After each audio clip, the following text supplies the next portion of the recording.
Bonjour, je suis Karine Paoli, j'espère que vous allez bien.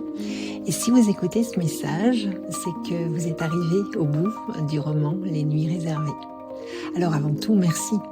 Merci d'avoir pris le temps d'entrer dans cette histoire, d'avoir écouté aussi les différentes musiques via les QR codes que je vous ai glissés dans certains passages. Car c'était très important pour moi d'avoir des musiques qui se partagent entre les personnages du livre et vous. J'espère que ça vous a plu et que vous les écouterez peut-être en boucle, on ne sait pas. Ce livre, en fait, je l'ai écrit vraiment sans aucune prétention, juste avec l'envie sincère de laisser une idée devenir vivante, de la voir naître, grandir, prendre forme jusqu'à la dernière page et enfin chez l'imprimeur. Ce livre, c'est un peu comme l'on respire entre deux mondes, celui de la lumière et celui de la nuit. Je voulais parler de cette zone fragile où tout se mélange.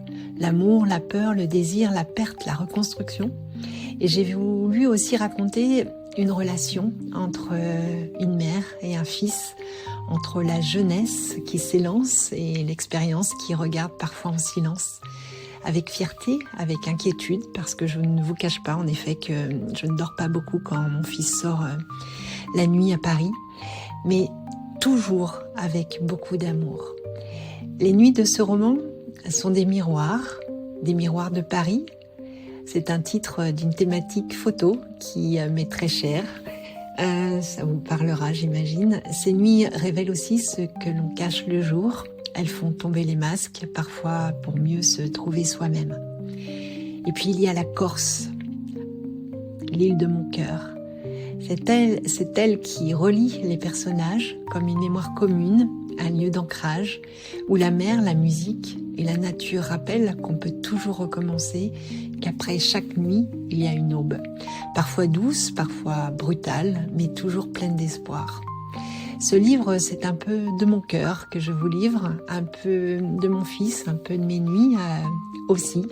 Alors merci à vous, chers lecteurs, chers amis, pour votre curiosité, votre confiance et pour ce lien invisible qui se tisse à travers les mots. Je vous envoie un doux hug à ma façon et j'espère que quelque part, ces pages auront laissé en vous une lumière, même infime, mais une vraie lumière. Alors à bientôt dans la vraie vie, sur la toile ou même peut-être ailleurs.